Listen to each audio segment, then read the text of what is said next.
تجربات صفحہ نمبر 94-94 بالکل آخری لائن ہے. دین اسلام کی تبلیغ کرنے والے کے لیے حکم.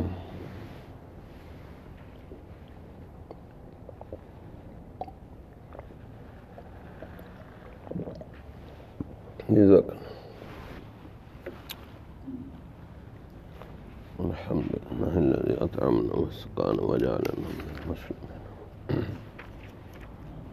اگر کوئی مسلمان کافروں دین اسلام کے خلاف باتیں کرنے والوں کے جواب دے سکتا ہے تو اس کے لیے اجازت ہے کہ وہ ایسے لوگوں کے پاس بیٹھے دین اسلام کی تبلیغ کرے اور ان کے اعتراضات کے مسکت جواب دے. منہ بند کر دینے والے، چپ کرا دینے والے، مسکت جواب. لیکن ان کے لیے اجازت نہیں ہے جو کافروں سے اسلام کے خلاف باتیں سنتے رہتے ہیں اور جہالت کی وجہ سے یا کافروں کی قوت ظاہرہ کی وجہ سے ان باتوں کا جواب دینے سے عاجز ہوتے ہیں. ایسے لوگوں پر فرض ہے کہ وہاں سے اٹھ جائیں. وہ نہیں کر سکتے جو جواب ہی نہیں دیتے، ان سے متاثر ہو جاتے ہیں، ان کی تہذیب ان کی ترقی سے متاثر ہو جاتے ہیں. ان کو اجازت نہیں کہ منافقوں یا کافروں کے ساتھ بیٹھیں. یہ ضروری ہے. اب پروگرام آپ کا ٹھیک، کیونکہ ٹیکسلا والی جماعت میرے سے پوچھ رہی تھی تو ان کو بتانا ہے. چلیں اللہ قبول کر لیں. حضرت موسیٰ علیہ السلام کو اللہ تعالیٰ نے خبردار کرتے ہوئے فرمایا کہ کہیں تم کسی دشمن دین کی صحبت سے متاثر ہو کر فکر آخر اور خیال عاقبت سے غافل نہ ہو جانا. سورۃ طٰہٰ میں ہے فَلَا يَصُدَّنَّكَ عَنْهَا مَن لَّا يُؤْمِنُ بِهَا وَاتَّبَعَ هَوَاهُ فَتَرْضَىٰ. لہذا کوئی شخص تمہیں اس سے ہرگز غافل نہ کرنے پائے جو اس پر ایمان نہ رکھتا ہو اور اپنی خواہشات کے پیچھے چلتا ہو، ورنہ تم ہلاکت میں پڑ جاؤ گے. یہاں ٹھہر کر سوچیے اور بار بار سوچیے کہ حضرت موسیٰ علیہ السلام اللہ کے مقرب بھی ہیں اور پیغمبر بھی ہیں. اس کے باوجود انہیں کہا گیا کہ کہیں تم دشمنان دین کی صحبت کا اثر قبول نہ کر لینا، ورنہ خدائی قانون میں سزا تمہارے لیے بھی ہو سکتی. کیونکہ نبی تو پھر نازک ہے. اب حضرت یونس علیہ السلام کو جو اللہ کی ناراضگی ہوئی اور پھر مچھلی میں کے پیٹ میں بند کر دیا تو کس وجہ سے ہوا؟ کیوں مولانا عارف؟ کس وجہ سے ہوا؟ ہاں، وہی کا انتظار کیے بغیر شہر چھوڑ کے چلے گئے. حالانکہ ہجرت ہی کی تھی، غلط ماحول سے ہجرت ہی کی تھی، لیکن نبی نہیں کر سکتا اللہ کی اجازت کے بغیر. اس کی اصل وجہ یہ تھی کہ امت پہ حجت پوری نہیں ہوئی، کمال درجے کی حجت پوری نہیں ہوئی. عذاب کیسے آتا؟ جب کمال درجے کی حجت پوری ہو جائے کہ نبی کی ان کے ظلم کا انتہا ہو جائے اور نبی کے صبر کی انتہا ہو جائے تو پھر ہجرت کا حکم ہوتا ہے. اب دیکھو ہجرت مدینہ جو ہوئی ہے کہ حضور سارے صحابہ چلے گئے ہیں جی، حضرت ابوبکر رہ گئے، حضرت علی رہ گئے اور کوئی رہ گئے. اب ان کے کہ تم میرے بستر پہ لیٹو، امانتیں واپس کرنی ہیں. حضرت ابوبکر کو ساتھ رکھا، حضور گھر میں موجود ہے، گھیرا پڑ گیا چاروں طرف سے، کفار نوجوان آ گئے. اب ظلم کی انتہا ہے نا کہ قتل کرنے کے لیے امت آ گئی، قوم قتل کرنے کے لیے آ گئی. اب اس وقت حکم نکلو. اب کوئی اور ہوتا کہ جی کافر بعد تلواریں لے کے کھڑے ہیں، اس گھیرے میں سے کیسے نکلے؟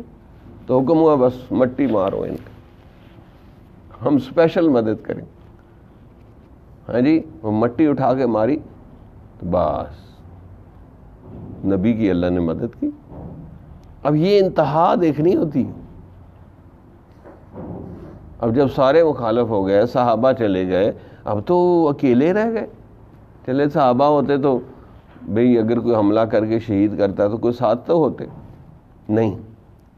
تو نبیوں کے لیے کیونکہ نازک کام ہوتا ہے، مقرب ترین لوگ ہوتے ہیں، بغیر اجازت کے وہ وما ينطق عن الهوى ان هو الا وحی یوحی، نبی وحی کے بغیر بات نہیں کرتا، بات بھی نہیں کر سکتا.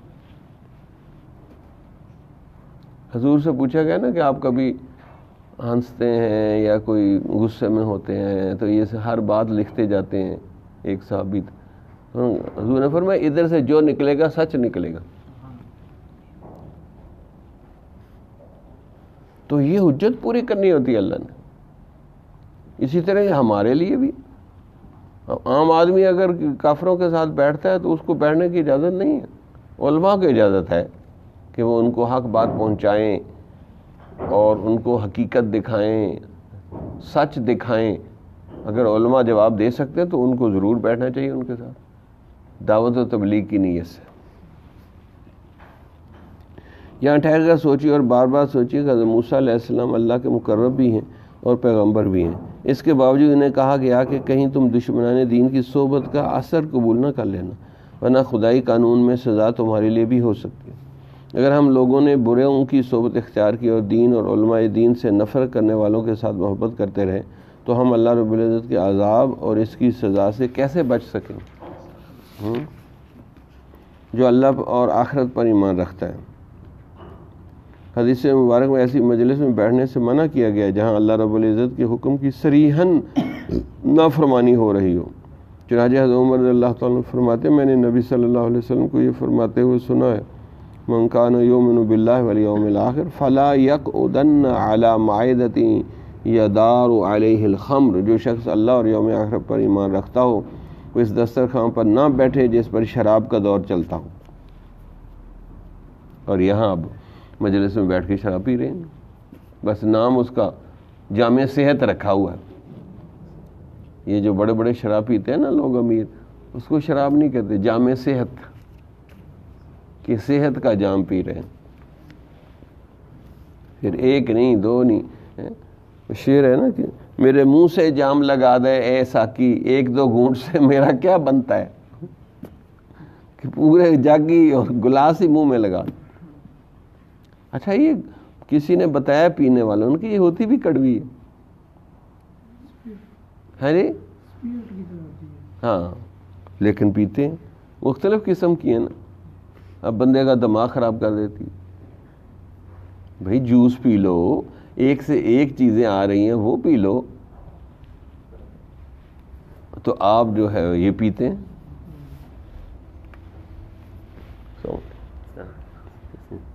بیٹھے تھوڑا سیدھا ہو کے بیٹھ. تو اس لیے حکم دیا کہ ایسے نہیں کر سکتے. آدمی اپنے دوست کے دین پر چلا جاتا ہے. نبی صلی اللہ علیہ وسلم فرماتے ہیں المرء علی دین خلیلہ فلینظر احدکم من یخالل. آدمی اپنے دوست کے دین پر ہوتا ہے، لہذا اسے دیکھنا چاہیے کہ اس نے کس کو اپنا دوست بنا رکھا. اس سے مراد ہے گہرا دوست، جس سے خلوت میں بیٹھتے ہیں، جس سے آپ متاثر ہیں. ہر سلام لینے والا دوست نہیں ہوتا. اب کلاس میں کتنے لڑکے ہوتے ہیں جس سے بندہ اپنی باتیں شیئر کرتا ہے نا، وہ دوست ہوتا ہے. باقی سلام دعا تو سب سے ہی ہوتا ہے، اس کو دوست کہیں گے. یار بد مارے بد سے بھی برا ہوتا ہے. مشایخ فرماتے ہیں کہ یار بد مارے بد سے بھی برا ہوا کرتا ہے. مار فارسی میں سانپ کو کہتے ہیں. برا دوست انسان کے لیے سانپ سے بھی زیادہ خطرناک ہوتا ہے، اس لیے کہ اگر کسی کو سانپ نے ڈس لیا تو جان کے ضائع ہونے کا خطرہ ہوتا ہے. اگر کسی کو برا دوست نے ڈس لیا تو ایمان کے ضائع ہونے کا خطرہ ہوتا ہے. اس لیے مشایخ نے فرمایا یار بد مارے بد سے بھی برا ہوا کرتا ہے. اپنے پھولوں کی حفاظت کریں. ہماری ان تمام لوگوں سے درد مندانہ گزارش ہے جنہیں اللہ تعالیٰ نے اولاد کی شکل میں خوبصورت پھول دیے ہیں، انہیں آپ برے دوستوں کی صحبت اور ان کی ہم نشینی کے ذریعے ضائع نہ کریں، ورنہ بری صحبت کی زہر سے یہ پھول مرجھا جائیں گے اور نیکی کی خوشبو ان سے جاتی رہے گی. حضور صلی اللہ علیہ وسلم نے فرمایا نیک اور برے ہم نشین کی مثال کستوری رکھنے والے اور بھٹی دھونکنے والے کی. کستوری رکھنے والا یا تو تجھے عطیہ دے دے گا، یا تو اس سے خرید لے گا، یا اس سے عمدہ خوشبو پاتا رہے گا. اور بھٹی دھونکنے والا یا تو تیرے کپڑے جلا دے گا یا تو اس سے گندی بو پاتا رہے گا. ایسا ہی ہے. میں کہہ رہا ہوں بری صحبت نہیں، اگر آپ لایانی صحبت سے نہیں بچیں گے تو بری صحبت میں پھنس جائیں گے. بری صحبت سے بچنے کا علاج ہے کہ لایانی سے بچیں. جہاں کھیل کود ہے، فضولیات ہیں، ان سے بچنا ضروری ہے. وہ بندہ متقی ہوگا.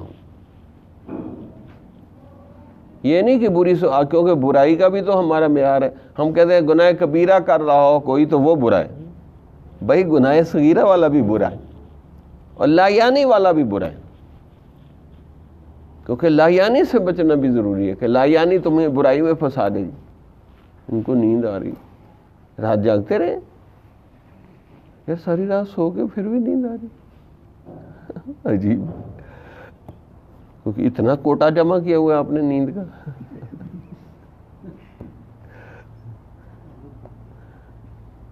جوانی ہے نا, جوانی مستانی, تو جوانی کے اثرات ہیں. اچھا آپ لوگ کھانا کم کر دیں نا تو نیند کم ہو جائے گی. پانی کم کر دیں, کھانا کم کر دیں, نیند کم ہو جائے گی. اور بھوک لگ رہی ہو کدھر سے نیند آئے گی. لیکن آپ لوگ تو پھر پراٹھے کھا کے آتے ہوں گے ہیں.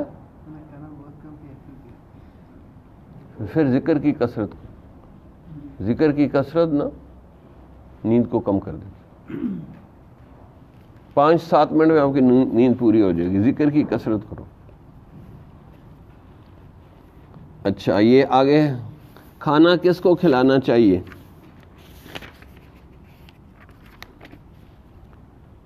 تم صحبت اختیار نہ کرو مگر مومن کی, اور تیرا کھانا تے دعوت نہ کھائے مگر متقی. چلیں یہاں تک رکھنے ہیں کیونکہ پھر بیان بھی تو آپ لوگوں نے کرنے ہیں, تو ٹائم تو کافی ہو گیا. یہاں نشان لگاؤ, کھانا کس کو کھلانا چاہیے. آگے ہے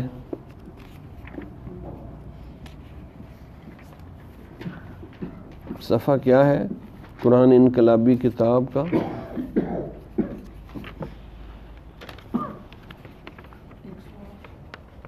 یہ کہاں, اچھا آپ کے ہاں جو رکھا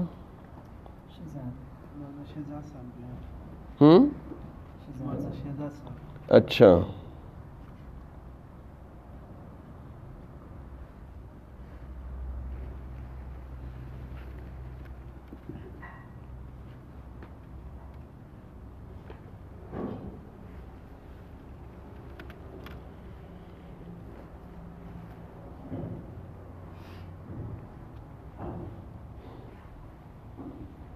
کیا کیا لکھ دیا اس میں.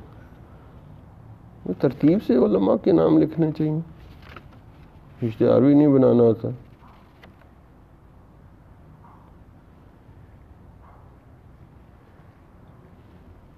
بدھ کو ہے نا, ہاں اصل تو چلیں جی, اس میں حاضر ہونا چاہیے سب کو.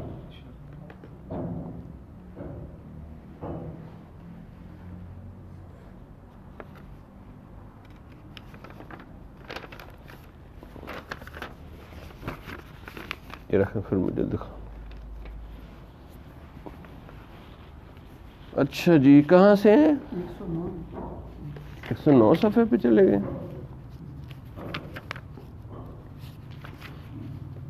انسان کی ناشکری کی نفسیات. آج تو ٹائم تھوڑا ہے, چلیں.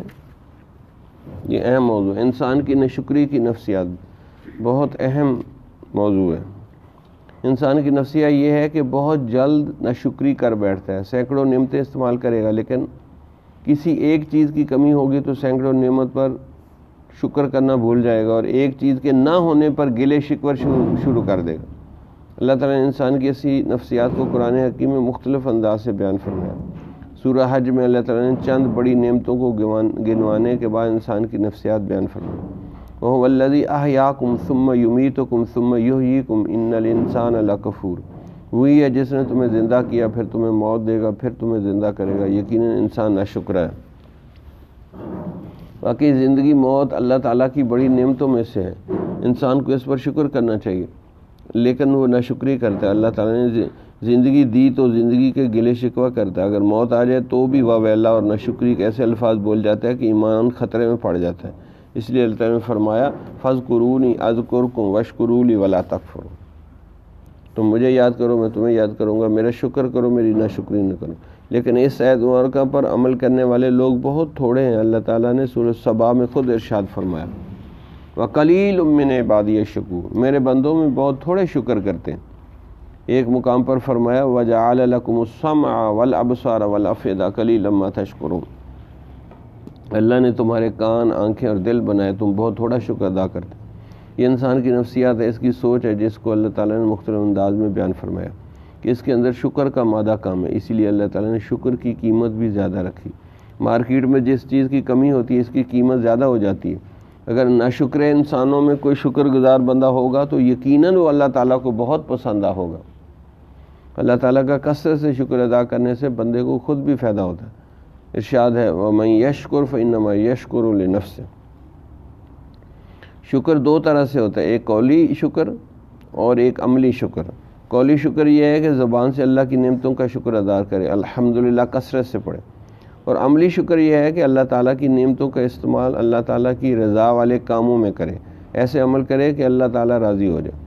اللہ تعالیٰ نے آل داؤد علیہ السلام کو عملی شکر کا حکم دیا، اور ہمارے لیے بھی یہی حکم ہے، اعملوا آل داؤد شکرا وقلیل من عبادی الشکور۔